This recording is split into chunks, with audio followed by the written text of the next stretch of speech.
And good morning, Man Hour Nation. Week 6 NFL season is among us. We got to talk the Broncos and Chiefs tonight, Thursday Night Football. Giving you away 3 ways each team can win.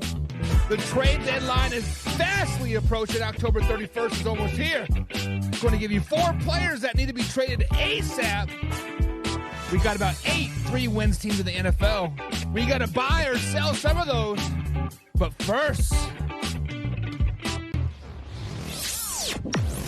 And now, Mike's thoughts.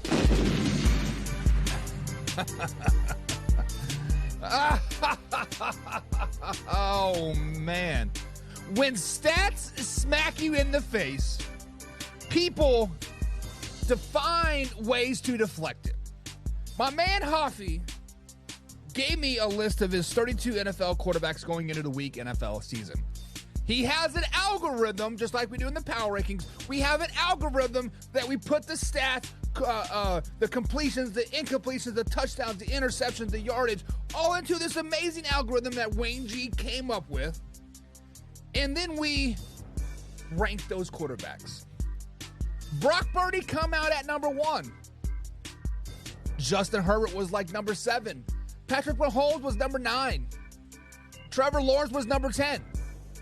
And people are up in arms saying, how is Brock Purdy the best quarterback in the league right now? Stats don't lie, my man. Stats do not lie. Brock Purdy is playing on at a very elite level right now. Now, that is not to say that he will sustain that all season long. That is not to say that he will fall flat on his face week 6, week 7, week 8, week 9 at some point in the season. That is not saying that. What our rankings are saying, what Hoffy's Stat Boys rankings are saying, is the fact of the matter is, going into week 6, Brock Purdy is the best quarterback in the NFL. Going into week 6, Brock Purdy is the most elite quarterback going into week 6. Patrick Mahomes is not performing very well. He's still number 9. Still not performing very, very well. Zach Wilson, the worst quarterback in the league. Trevor Lawrence is number 10. Guys, just because you don't agree with the stats, do not say that, oh, you're smoking dope. You're doing... Shut up. Give me a legitimate argument of why Brock Purdy is not better than Patrick Mahomes right now. Give me a legitimate reason why Justin Herbert is not better than Patrick Mahomes right now. Put some validity into your statements. That is all we ask. Put some thoughts into your statement, just like, oh, you're smoking dope. Shut up with that crap. Shut up with that crap and give us a legitimate reason of why said player is not as good as other players. We are sick and tired of it. Not really. We love you guys. We love each and every one of you guys each and every day here at manhourradio.com. But it is time to cue that intro. Are you ready for the best damn NFL show on the planet? Man Hour Nation, rise up.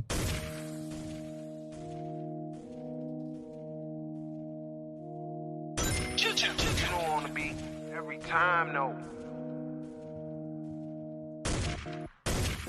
I would like to personally welcome you to Man Hour After Dark. Say that thing. While I bring you the host, Mike, Buck, and Cone. You know who's coming to the stage. Sports talk than what you about to hear right here. I second that. Go.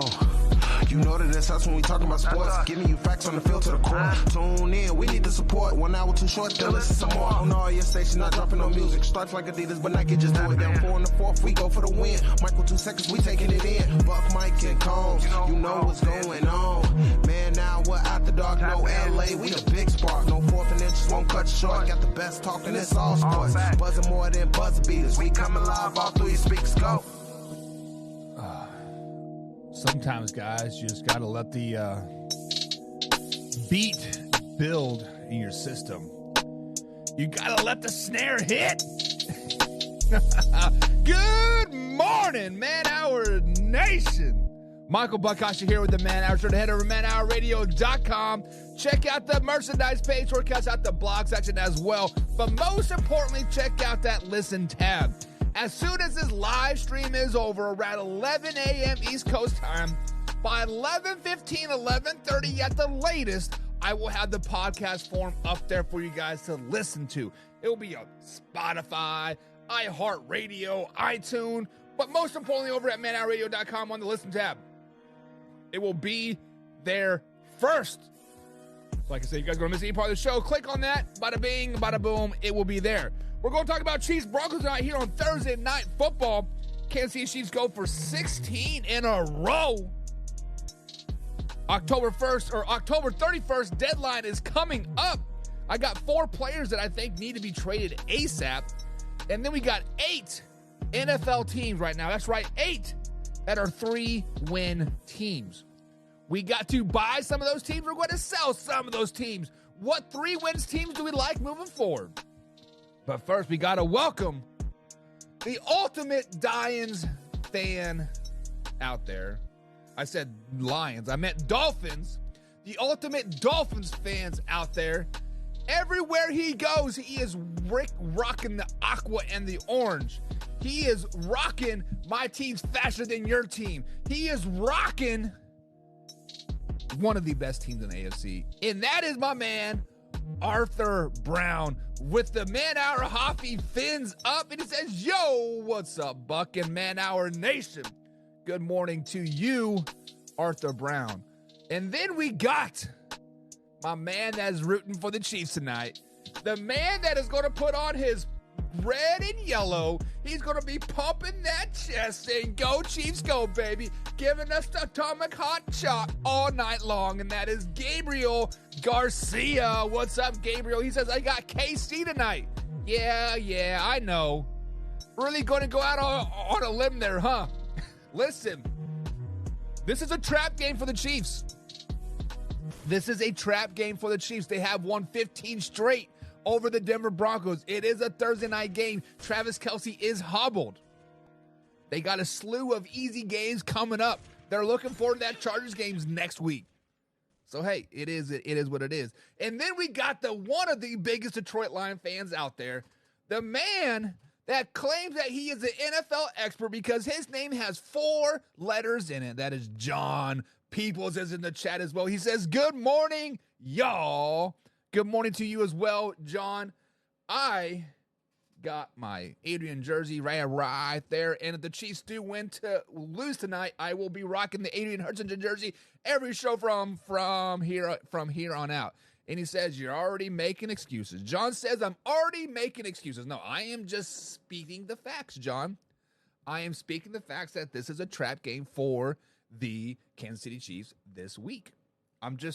The facts are the facts. Now, I'm not saying that they are going to lose this game or have an excuse ready up. I already got the refs lined up, right?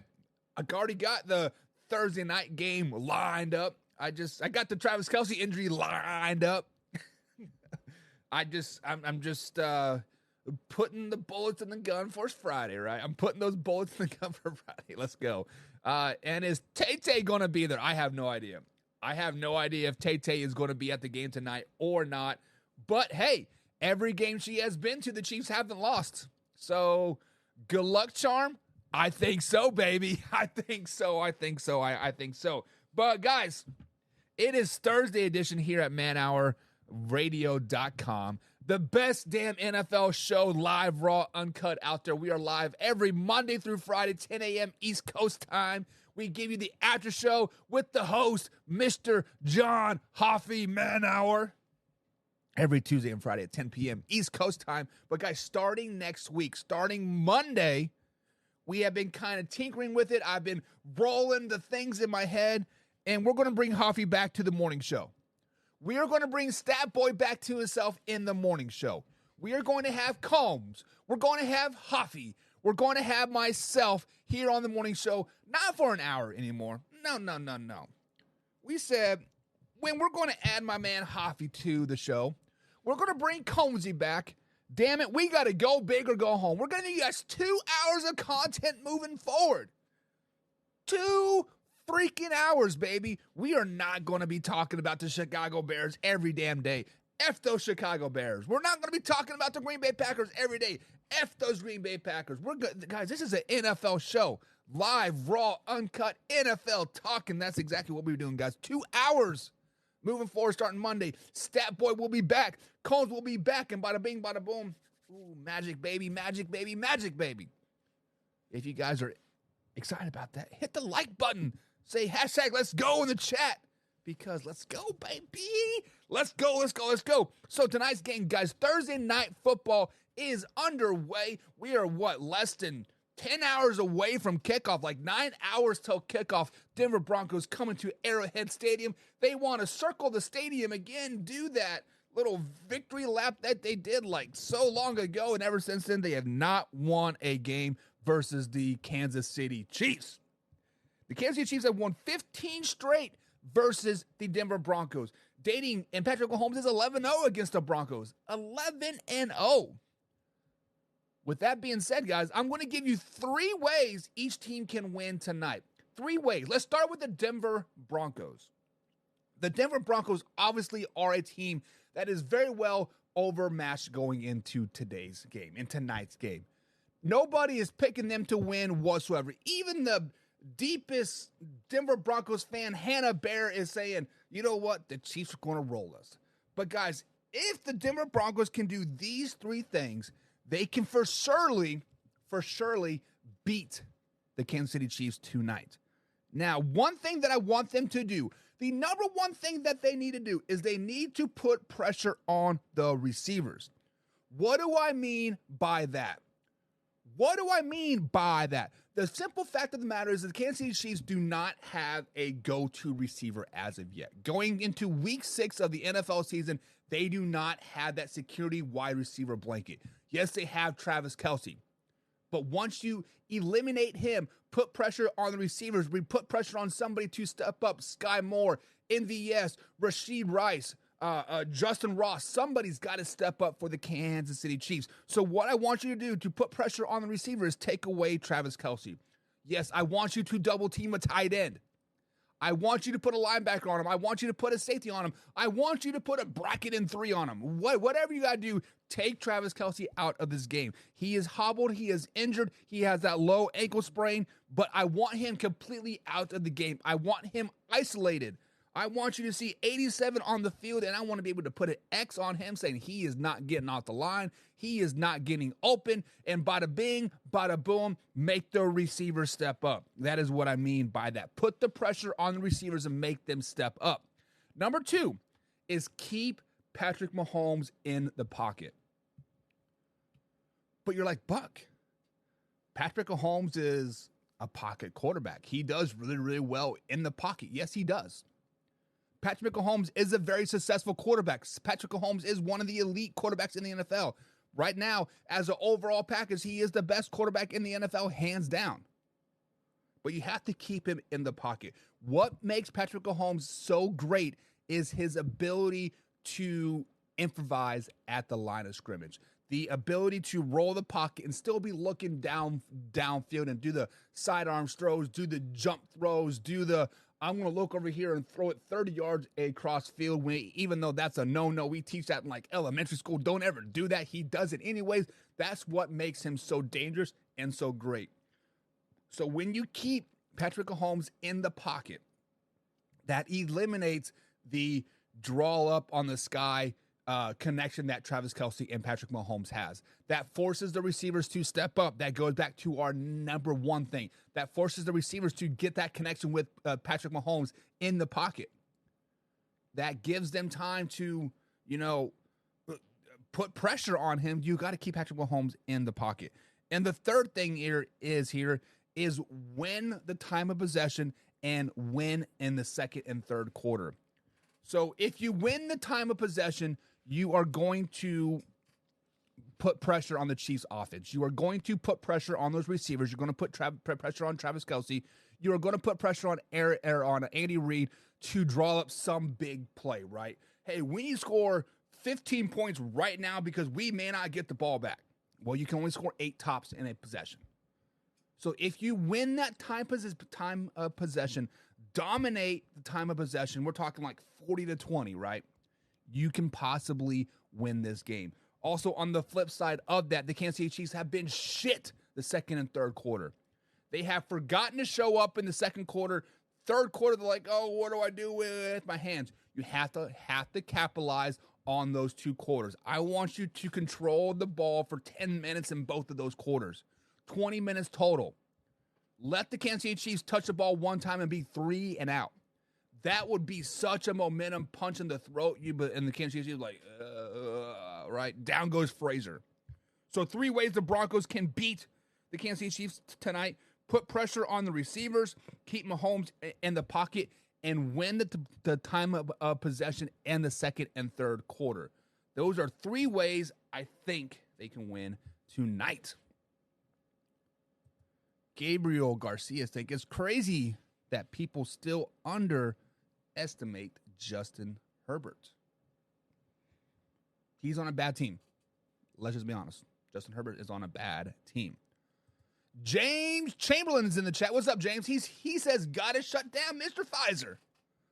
Hey, he does 2 things at once. He just happened to get the Pfizer shot and not the Johnson & Johnson, because 2 things at once. You get 2 Pfizer shots, but I mean, bada boom, you were done, and I just got canceled. Just got canceled by saying Pfizer and COVID and hoax. If you know, you know. If you know, you know. 3 things you cannot say on YouTube or Facebook or life in general is you can't say hoax, as in COVID. You can't say Pfizer, and you can't say money grab by Joe Biden. But hey, it is what it is. Man Hour Hoffy is in the chat. He says, where's the ugliest of the 3 gingers? Brandon Combs himself. Combs says, man, Buck, you asked me to tell me 3 ways the Kansas City Chiefs to win, and like my butthole puckered up, and I'm just like, man, the only thing I can do is tell the Chiefs to show up, because that's what they got to do. They got to show up. And he didn't want to show up, I guess. It is what it is. But guys, now I'm going to give you 3 ways the Kansas City Chiefs can win this game. Now, it is not just show up, show up, show up. The Kansas City Chiefs have to do these 3 things to be successful in this game and successful moving on. I want to see this Denver Broncos game as finally building a foundation. You cannot win a Super Bowl. You cannot win 12, 13, 14 games if you do not have that solid foundation. As every house is built is a nice solid basement, nice solid slab, whatever. You need that concrete, you need those cinder blocks, you need whatever, right? So this game I'm seeing for the Denver Broncos, for the Kansas City Chiefs, or like the Chiefs, is to let that foundation cure. So we can win the game, yes, but we need to do these things as well to catapult us into some winning ways moving forward, some dominant wins. Number 1 is you have to establish your number 1 across the field. We do not have that number 1 running back right now. You can say it's Isaiah Pacheco, but when you flash back to the Vikings game, he played that first series, second series, and you didn't see him again till like the 4th quarter. Like, where did he go? He didn't seem like he was injured. He didn't seem like he was on like any type of suspension. But you saw Jared McKinney, you see Clyde, right? You seen the backups more than you saw Isaiah. So I want to determine who the number 1 guy is. Same with the receiver. Who is going to step up and be the guy when it's push and nut check time? When you play a team like the Detroit Lions we did back in week 1, when you play the Cowboys or the Eagles or the Dolphins or whoever, right? You're going to have that number 1 receiver I like as well. So the Kansas City Chiefs to win tonight, number 1 is they have to determine who their number 1s are. Is it going to be Isaiah Pacheco as your number 1 running back? Is it going to be Rashid Rice as your number 1 receiver? You have to figure that out tonight, and that is one way to key to victory. Number 2 is you cannot get into a shootout. Now, When you think of the Denver Broncos, you're thinking, man, they are freaking 0-5. A shootout with the Broncos. Guys, Russell Wilson is playing really, really good football right now. He is putting up good numbers. Their defense has just been a shit show. We'll be talking about their defense moving forward. But right now, you do not want to get into a shootout with Russell Wilson and the Denver Broncos. Because I feel on Thursday night, the way the Kansas City Chiefs have been struggling, if it's going to be a 30, 40, 50-point game, we are thinking in the back of our head, oh, that favors Kansas City Chiefs, right? No, I think right now that favors the Denver Broncos because the Kansas City Chiefs are not that high-flying offense right now. Yes, they are putting up 26, 27 points per game, but the Broncos are putting that much points up per game. So you do not want to get into a shootout with the Denver Broncos. You almost want it to be a defensive slugfest, or like, all right, show your muscle on the defensive side of the ball. And number three, do not abuse Travis Kelce. This is a short work week. He has an ankle sprain. You do not want to abuse Travis Kelce. So let him kind of rest without resting, right? Let him get ready for the Chargers moving forward. So that was kind of off the top of my head. That was kind of a fly because BC was supposed to have the Chiefs, but you know what? It is what it is. Gabriel Garcia says the fact that no receiver on KC is the focal point also makes it difficult to prepare for them, as Patrick Mahomes is so good at featuring each different receiver each week. So I will give you that, Gabriel. I will give you that last season. Last season, it was a very, very good thing, right? That 1 week it could be MVS. The next week it could be Juju. The next week it could be Travis Kelce. But this year, none of the receivers have been able to sustain the focal pointness. Is that even a word? They have not been able to live up to, like, hey, I am going to give you the ball 12 times in this game. I need you to catch 9 to 10 catches. The Kansas City Chiefs receivers have not been able to do that this season. When they start to get a little hot, the Chiefs offense as a whole starts to struggle then, and then drop passes and missed routes and miscommunication. It's just as I do agree, it is very hard to prepare for a team that doesn't have a bunch of number ones, right? I think it is a little bit easier to prepare for the, let's say the San Francisco 49ers. You have to take care of CMC and Debo, right? Yes, Brandon Ayuk might go off. Yes, Elijah Mitchell might get a couple carries. But the focal point is going to be CMC and Debo.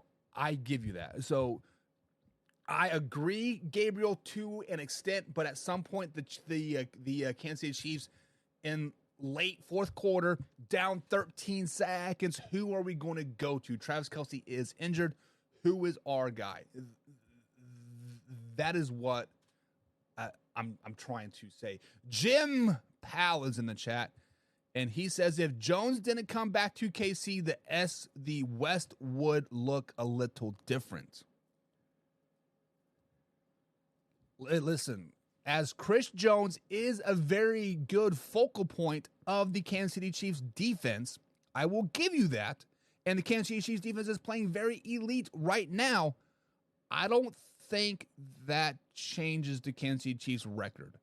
I don't think that changes the Raiders record. I don't think that changes the Chargers record. I don't think that changes the Broncos record. It just means that the Kansas City Chiefs can rely on the defense while their offense still figures themselves out a little bit.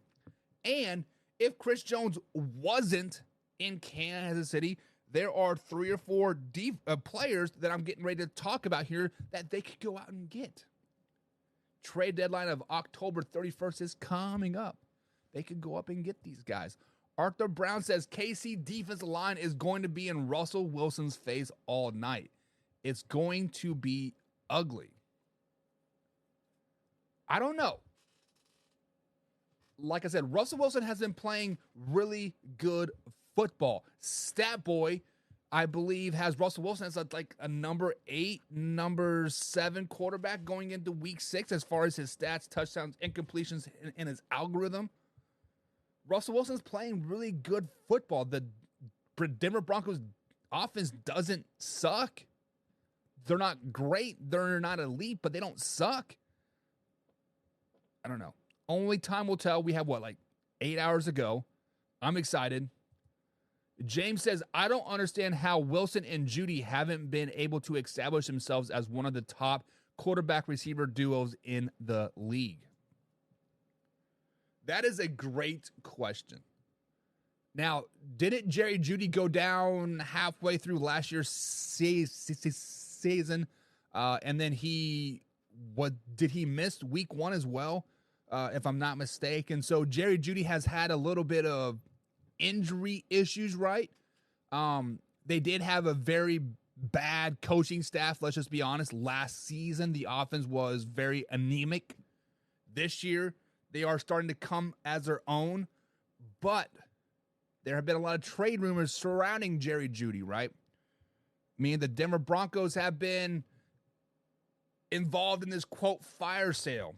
Pretty much everybody but the rookies are on the table, it seems like. So when you see things like this, it is hard to really come into work every day. It is hard to be like, hey, let's work this out. I don't know. But maybe Jerry Jeudy is not as good as we thought he was. We know who Russ is. Russ cooks for about 9-10 games a year, and he goes back into his hole. But maybe Jerry Jeudy just isn't as good as we thought he was. Could that be it? Could Jerry Jeudy just not be the guy? I know the last 2-3 seasons we're saying, hey, he has the potential to do this. He has the potential to be a top receiver. He has the potential to be a top 5 receiver, MVP, whatever want, but Jerry Jeudy just hasn't lived up to it. Maybe he just isn't what we thought he was. Maybe. I don't know. Jim says Jared Goff is greater than Mahomes. If you put in Hoffy's algorithm, yes, Jared Goff right now going into week 6 of the NFL season is better than Patrick Mahomes. Jared Goff is sitting at number 7. Patrick Mahomes is sitting at number 9. Now, if you're saying, who do you want to build your team around? Is it going to be Goff or Mahomes? Give me Mahomes all the time. Give me Joe Burrow over Jared Goff. Give me Tua over Goff. Give me Josh Allen over Goff, right? Jared Goff is great for the situation that he is in. He is great for the Detroit Lions. He is playing at a very MVP-ish level right now. I will give you that, Jim. Jared Goff right now, so far, the 2023 NFL season is outperforming Patrick Mahomes. He is perfect for his team. Perfect. You cannot debate that at all. Arthur says KC's going for at least 6 sacks tonight. Listen,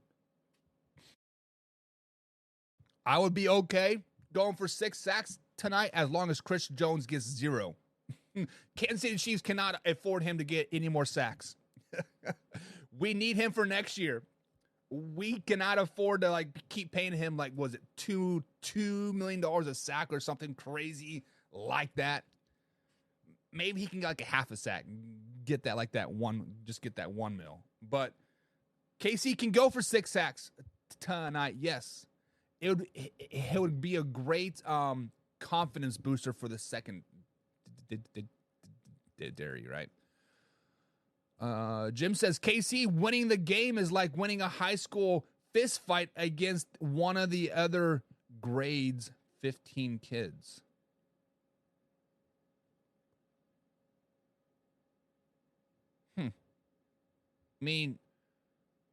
Are you saying you are fighting, you as an adult is fighting a high school kid?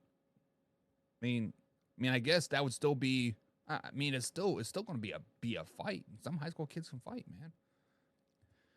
Delray Robert Tree is in the chat. What's up, Delray? I think Devin gets an upset tonight.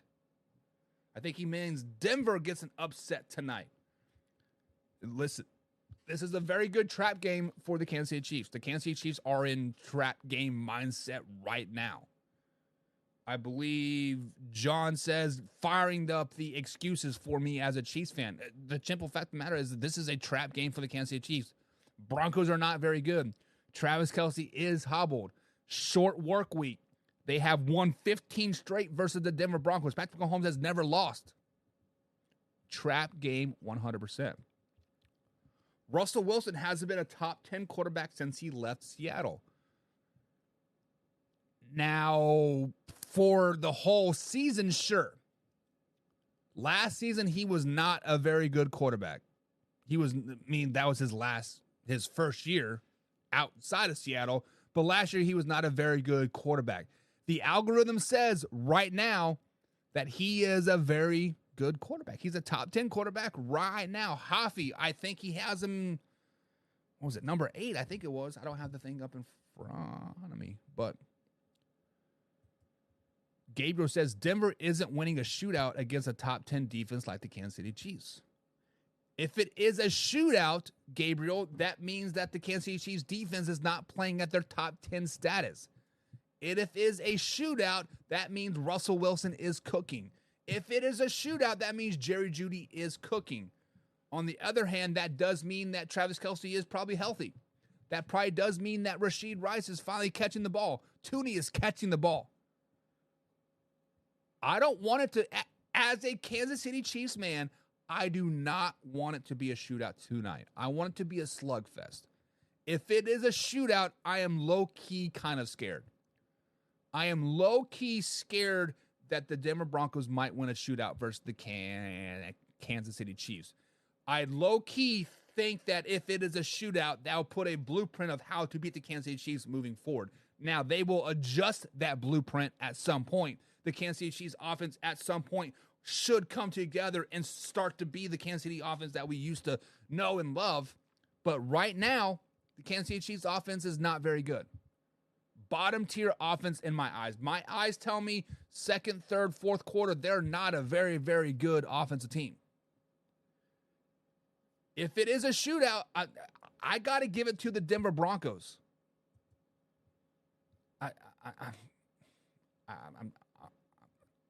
I hate to say that, but it's true. Jim Powell up here in the chat, over at manhourradio.com/YouTube, or Facebook.com, I should say. Pacheco is tonight's key. Watch what I tell you. Pacheco, whatever his name is. Isaiah Pacheco, I want to see him emerge as the guy tonight. 100%, Jim. You are right. I want him to get the ball in the flats, running some dump routes, getting the ball. I want to see that man run so angry that his knees are kicking his face and driving into hell. That is what I want to see tonight. John says Denver isn't scoring more than 17 points tonight. If that is true, Kansas City Chiefs win every freaking time. If that is true, John, me and you are becoming new best friends. If that is true, the Denver Broncos are just who we thought they were, right? But guys, I do have the Kansas City Chiefs winning tonight as well. My homerness is coming out a little bit, I guess you say. But Arrowhead Stadium, Thursday night football. The guys are going to get off of work. They're going to go straight to the stadium, barbecuing, getting crunk. 16 straight is not out of reach, and I think the Kansas City Chiefs do dominate the Denver Broncos tonight. There is no way around it. There is no stretch of the imagination. I think they do dominate tonight 100%. But let's move on to other NFL talk. Let's move on to some stuff that is happening around the NFL, or could be happening around the NFL, or I think should be happening around the NFL, and that is the October 31st trade deadline. There are some notable names out there that are last year's on their contracts. They've signed deals that say, I don't get a franchise tag anymore. And I got 4 players that I think should be on the trade blocks going into the October 31st deadline. And the first player that I want to talk about is Vikings quarterback Kirk Cousins. Kirk Cousins and the Minnesota Vikings so far this season are 1-4. Justin Jefferson will be out, the minimum of four games being put on IR, and Kirk Cousins is on the final year of his contract. It has kind of been an unspoken truth that this is the final year in Minnesota for Kirk Cousins, win, lose, or draw. They want to move on from Mr. Kirk Cousins himself. How do you like that, right? So, if you do not want to bring him back for next season, let's try to get some type of draft capital out of him. Obviously, right now, we don't think the Minnesota Vikings are going to go anywhere in this playoff, Super Bowl run, whatever. They are not a very good team right now. 1-4, no JJ for at least 4 weeks. They could be 1-8 when he comes back, if he comes back this season. The Minnesota Vikings need to move on from Kirk Cousins. They need to trade him. They need to reach out to a team like the Jets, like the Patriots, possibly the Cleveland Browns, the Dallas Cowboys, right? Somebody, I think, would take a flyer on Kirk Cousins, 4th round pick, 5th round pick. It doesn't matter. Either way, the Minnesota Vikings should pretty much take whatever deal is thrown their way, because they're going to let him walk for free next year. So get what you can now out of him. So I think Kirk Cousins will get traded at some point before the October 31st trade deadline. Let me rephrase that. He should get traded, but they probably won't. But if they're going to move on, get something out of him. James says, if the Vikings want to move on, the only place I can see him going is New England. And maybe so. Bill Belichick is in the reset mode, right? When I think of reset, I think blow everything up, throw names in a hat, and start drawing starters out. And Kirk Cousins might be that Bill Belichick guy. Who knows? Obviously, Mac Jones isn't. Obviously, Bailey Zappi isn't. And the Patriots still have weapons. Right? The Patriots still have weapons. They still have Juju. They still have I can't think of the receivers right now at all, but they have a decent receiver core. They have Stevenson as a running back. They have Zeke, right? The Patriots are just not clicking right now. Gabriel says the Jets make a lot of sense for Kirk Cousins right now. Let me rephrase that. He says the New York Jets make a lot of sense right now for Kirk Cousins' trade. Now, in our eyes, in the casual viewer, casual football fan, the media, right? Yes, it does make perfect sense. It makes perfect sense to give him a 3rd, 4th round pick to bring in Kirk Cousins. But at the same time, if you bring in Kirk Cousins, does that fracture relationship with Aaron Rodgers? Because we have seen that Aaron Rodgers loves him some Zach Wilson. I don't know if they're sharing the same 50-year-old girl out there or what, but Aaron Rodgers is taking on that big brother, the protector, right? Aaron Rodgers loves him some Zach Wilson. And if you bring in a player like Kirk Cousins, which would inherently be better than Zach Wilson, which would inherently make you a better team, possible playoff team, does that fracture the relationship with Aaron Rodgers? And I think the answer to that question is yes. It does fracture the relationship with Aaron Rodgers.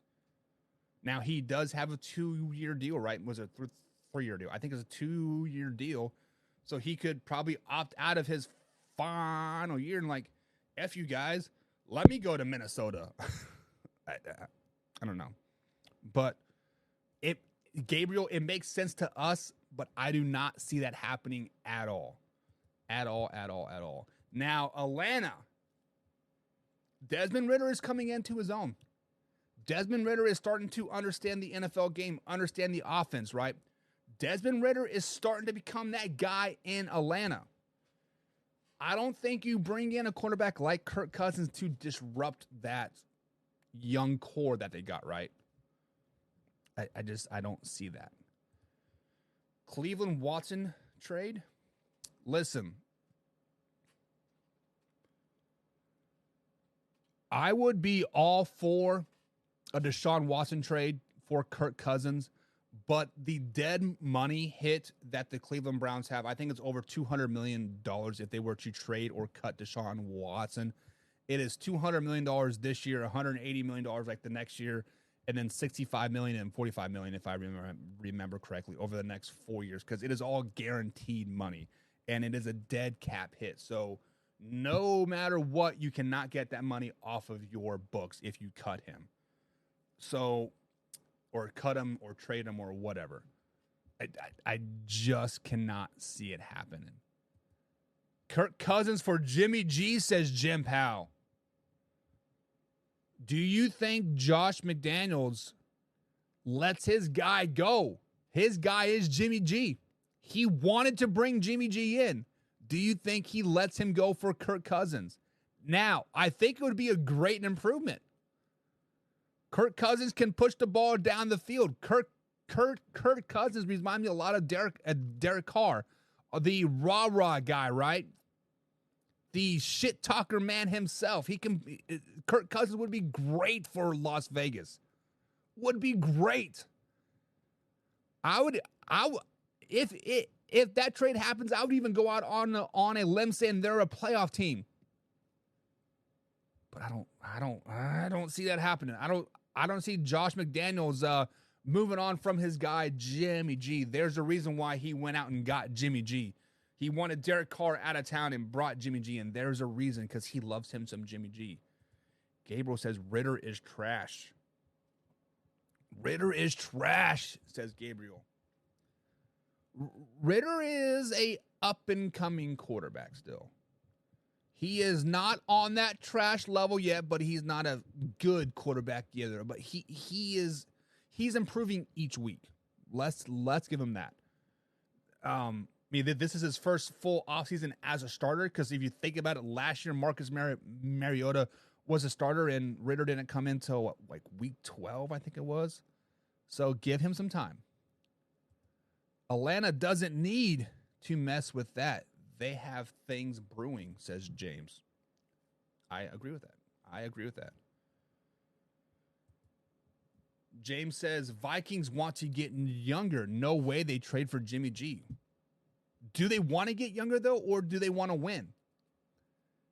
Just because, James, you've obviously been watching NFL for a long time. We've all been watching NFL for a long time. And we know that the NFL is always win now, win now, win now. When you try to plan for the future, sometimes that comes up and bites you in the ass. Now, there are times when it does work out, right? The Detroit Lions, they've been planning for the future, and it has come into fruition. They are doing great things over there in Detroit. They built within the draft. They got their guys. They're molding them, and they're exploding, right? But there are other teams out there that try to do the same as getting smacked in their face. Arizona Cardinals, right? The Minnesota Vikings. You can put the Chicago Bears in there. The Buffalo Bills might be on that boat too, right? But you can get younger, or you can try to get younger all you want. But if you say you bring in a rookie quarterback, and if he doesn't do well, is JJ going to want to stay? Is Justin Jefferson going to stay if he has to grow with Caleb Williams or Bo Nix or Will Howard, right? I mean, JJ has already kind of entertained the idea of being traded as is. So if you want to get younger, do you just simply blow the whole thing up and get JJ out of town, get a couple first-round picks for him, then get Kirk Cousins, get a fourth-round pick or third-round pick, whatever you want? Then you'd really be getting younger, right? Get Harrison, the safety, out. cut everybody that's over 6 years old or 6 years in the league. Go big or go home. Mark Davis says McDaniels a dumbass. I thought Mark Davis was defending Josh McDaniels. I don't know. Would Minnesota be stupid enough for trade for Jimmy G? Listen, I think if the Minnesota Vikings move on from Kirk Cousins, they're simply looking for draft capital. They will not be looking for a replacement for Kirk Cousins because they did draft a rookie quarterback in was it the 4th round? Let me pull it up to confirm that. But they did draft a quarterback this season, I thought, in the 5th round, Jaron Hall from BYU. So if you are moving on from a quarterback like Kirk Cousins, you are basically saying, hey, this season is a wash. JJ, you are going to be done for the year. Let's see what we have in Jordan Addison and Jaron Hall. Let's see what our rookies can do. Because if you move on from Kirk Cousins, you're washing the season, you do have a rookie quarterback, then that tells you, hey, do we need to draft a quarterback in the 2024 draft? Like, that will tell you what they need to do. They also have, is it Nick Mullins on the roster, I think, as well? I think Nick Mullins actually is the backup quarterback for the Minnesota Vikings, if I'm not mistaken. But if the Vikings move on from Kirk Cousins, they're going to want draft capital, and they want to see what they have in their young players, what it comes down to. Jimmy G in all 3 round sevens to win now.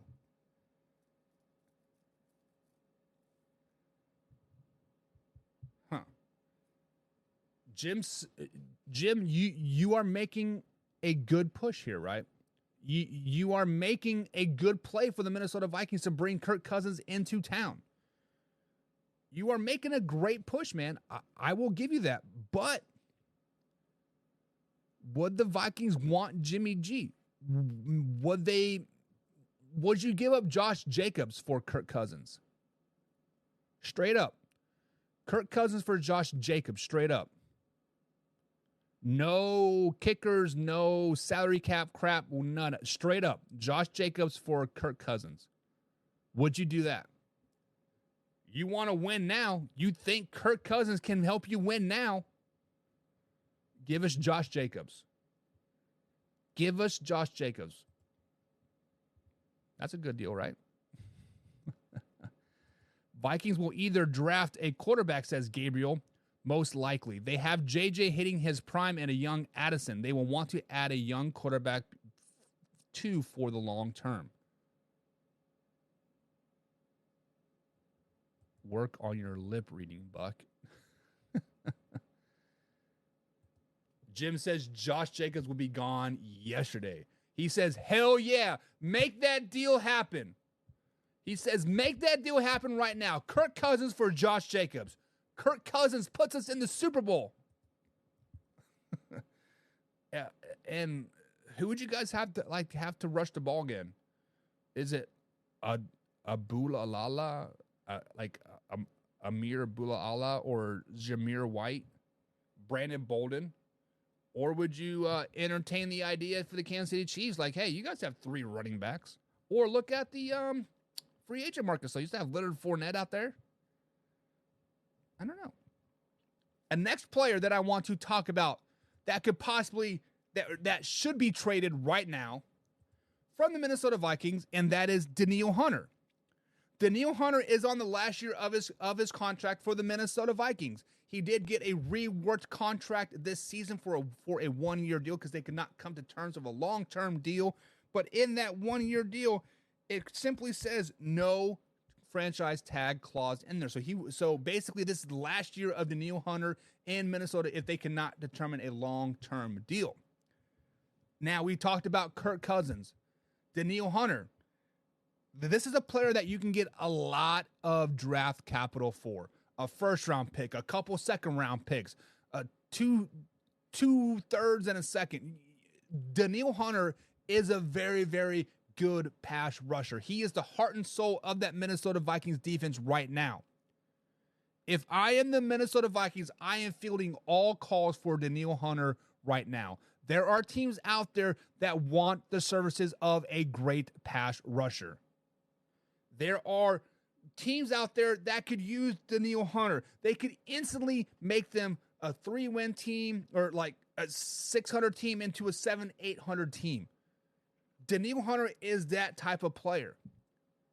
Now, if I were, let's say, a team like the Buffalo Bills. The Buffalo Bills, we don't know what Von Miller is going to bring us. Yes, he has $100 or $200 million deal left on his contract. He only played 14 snaps versus the Jaguars last week, but we don't quite know what we have in him yet. Maybe we just want to use him as a third down specialty. Bring in Danielle Hunter to take that Von Miller spot. Buffalo Bills should be on the phone call right now with the Minnesota Vikings calling Danielle Hunter. A team like the Detroit Lions should be making all the calls in the world for Danielle Hunter right now. You put him on the opposite side of Adrian Hutchinson, good Lord, watch out. Now, interdivision trade, probably not happen, but hey, it is what it is, right? The Dallas Cowboys. What has been the Achilles heel for the Dallas Cowboys so far this season? Losing Trayvon Diggs, right? Not only that, but them double and tripling Micah Parsons and the other Javon Curse and those guys not stepping up. Dallas Cowboys should be making a call to the Minnesota Vikings right now for Danielle Hunter. You put Danielle Hunter on the other side of Micah Parsons, holy crap, look out, Super Bowl baby, here we come. Minnesota Vikings should be trading Danielle Hunter right now. First round draft pick, second round draft pick, it doesn't matter. He isn't going to be a Viking next season. You already couldn't come up with a long-term deal. You have kind of already said, hey, we're in rebuild mode as is. Get him out of town. Get some draft capital out of him. And bada bing, bada boom, rebuild mode for the Minnesota Vikings and Dallas Cowboys. To the moon, baby. To the freaking moon. Prescott is the ultimate Achilles heels for the Cowboys. Send him to the Vikings.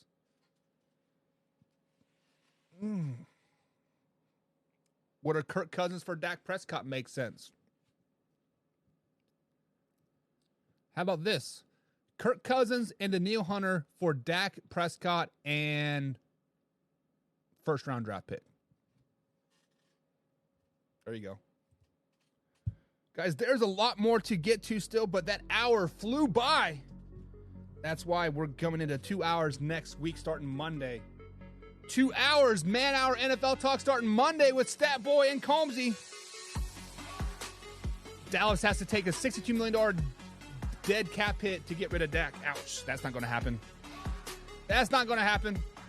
But guys, enjoy the football game tonight. Denver Broncos take on the Kansas City Chiefs. I got the Chiefs by 17 points.